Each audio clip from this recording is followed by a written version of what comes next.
কাজ করে না, আবেগ কাজ করে। আবেগটা হলে যে হজ হলো 9 তারিখে, আর তাহলে 9 তারিখে বাংলাদেশে যে তারিখ হবে সেই দিন আমাদের সিয়াম পালন করতে হবে। এখন এই হাদিসের ভাষাটা কি দেখেন, যে আহতাসিবু আলাল্লাহি আইয়ুল সানাতিল্লাতি ক্বাবলাহু ওয়া সানাতিল্লাতি বাদাহু, যে সিয়াম ইয়াউম আরাফা, সিয়াম ইয়াউম আরাফা, সিয়াম শব্দটি বহুবচন। এখানে কিন্তু আপনার বেশি গুরুত্ব বোঝানোর জন্য বলা আছে ইয়ম শব্দ, ইয়ম মানে আজ বা দিন, আজকে আরাফার দিন, আরাফার দিন বলছেন। ধরেন আপনি যদি মনে করেন 16 ডিসেম্বর, যদি আপনি মনে করেন যে 16 ডিসেম্বর এটা আন্তর্জাতিকভাবে পালন হবে, তাহলে 16 ডিসেম্বর যদি পালন করে আপনি আমার দেশের অনুযায়ী, তাহলে অন্য দেশ যারা পালন করে, যারা একদিন পর সময় পাচ্ছে, তারা তাদের কোন দিন পালন করবে,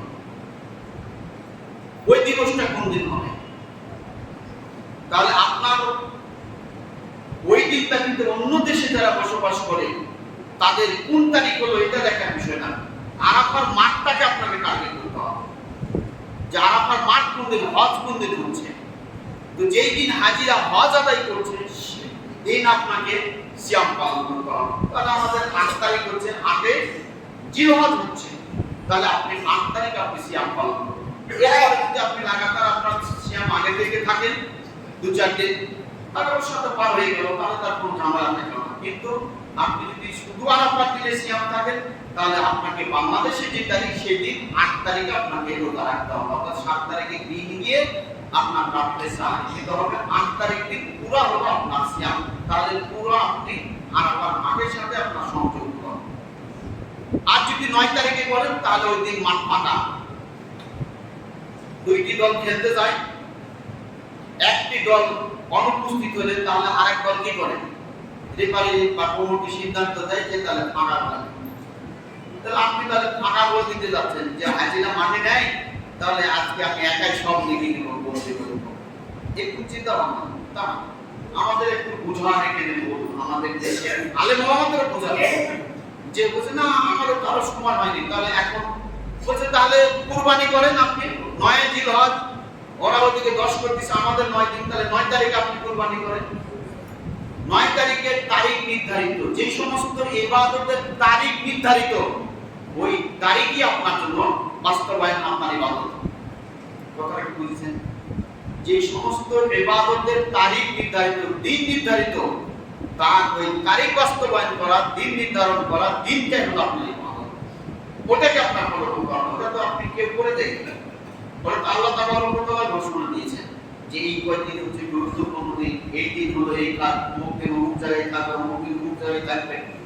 এগুলি তো রাসূল কারীম সাল্লাল্লাহু আলাইহি ওয়াসাল্লাম বলে দিয়েছেন। এরপর আছে এই 10 দিনের ভিতরে অন্যান্য দিনে যেভাবে দান করেছেন তার চেয়ে সবচেয়ে বেশি মূল্যবান হলো আপনি দান করবেন। এই দানটাও আপনার কাছে সবচেয়ে গুরুত্বপূর্ণ।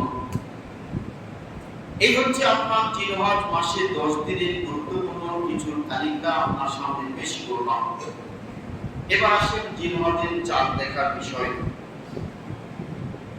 আকাশ যেহেতু মেঘলা আছে, সেহেতু আমরা এখন কমিটি নির্ভরশীল সরকারি তথ্য অনুসারে, সরকার তথ্য দিলে, যেহেতু আমরা এখন মিডিয়ার যুগ, সামাজিক যোগাযোগ বিভিন্ন আদান প্রদানের মাধ্যমে আমরা ইন্টারনেট এভাবে জানতেছি যে সৌদি আরবে গতকাল দেখেছেন সেখানে চাঁদ, বিদায় আমাদের আজকে চাঁদ আর দেখার প্রতিও তো গুরুত্ব নেই। তবে রাসূল কারীম সাল্লাল্লাহু আলাইহি ওয়াসাল্লামের ভাষা অনুযায়ী চাঁদ দেখার একটা গুরুত্ব আছে। যেহেতু আকাশ মৌসুম বর্ষা, সেক্ষেত্রে আকাশ মেঘলা থাকার কারণে আমাদের খালি চোখে আমরা দেখতে পাবো না। সেখানে চাঁদ দেখার কমিটি তারা নির্ধারিত, তারা সেখানে যন্ত্রপাতি দিয়ে সেখানে তারা চাঁদ দেখবে বা দেখতে পাবে।